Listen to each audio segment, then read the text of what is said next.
Didn't say a word for 3 months, not because I couldn't, but because I was too afraid to be wrong. That was how Mira began every diary entry.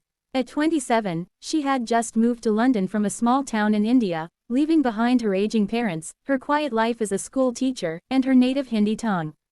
She had dreams of becoming an international teacher, traveling the world, and sharing stories across borders. But there was one obstacle, one that followed her like a shadow and stood tall between her and every opportunity: English. In her town, she was respected. In the classroom, she was confident. But in London, her voice betrayed her. She stumbled over words. Her accent made her feel like a stranger in every conversation.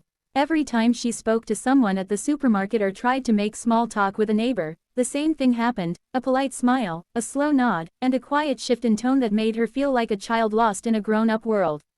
"I know English," she would tell herself in the mirror. "But my English isn't their English." The loneliness grew. She stopped attending social gatherings at her work placement. She avoided eye contact in public. Her phone calls home became tearful. One morning, she sat alone in a quiet cafe near her rented flat. As she watched the barista chatting cheerfully with customers, her ears caught simple, common phrases. "How's your day going?" "No worries." "Have a lovely one." They were words she knew. Phrases she had read in books and heard in movies. But hearing them in real time felt different, raw, real, fast. That night, she made a decision. If I can learn to teach children, I can teach myself to speak again, this time, with courage. She bought a small notebook and labeled it Daily English Practice. Page 1. Learn 5 useful phrases.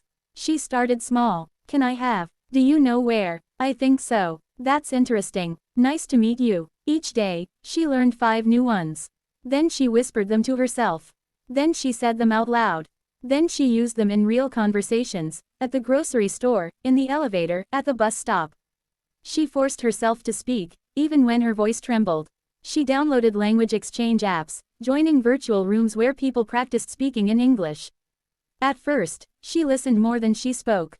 But over time, she began to answer. Yes, turned into, "Yes, I think so." A nod turned into a sentence.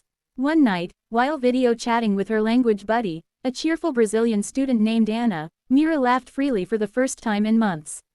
She had just told her first joke in English, and Anna had laughed. It was a small moment, but for Mira, it felt like winning a medal. She began to record her voice reading simple dialogues. "Hello, how are you?" "I'm doing well, thank you." "And you?" She played them back, correcting her tone, her speed, her rhythm.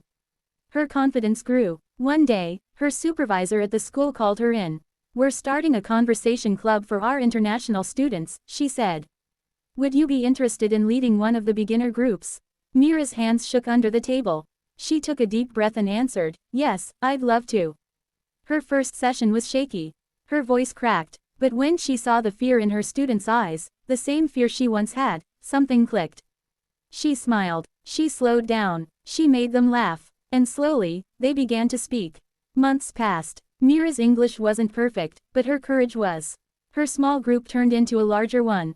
She began uploading daily videos on YouTube, sharing simple English tips, common phrases, and everyday conversations. Her channel grew, and messages poured in from all over the world. "You made me believe I can learn. Thank you for making English feel human. I spoke to my manager today because of you." Today, Mira stands in front of a camera. Behind her is a simple whiteboard with the day's lesson: how to start a conversation. She looks into the lens, smiles, and begins.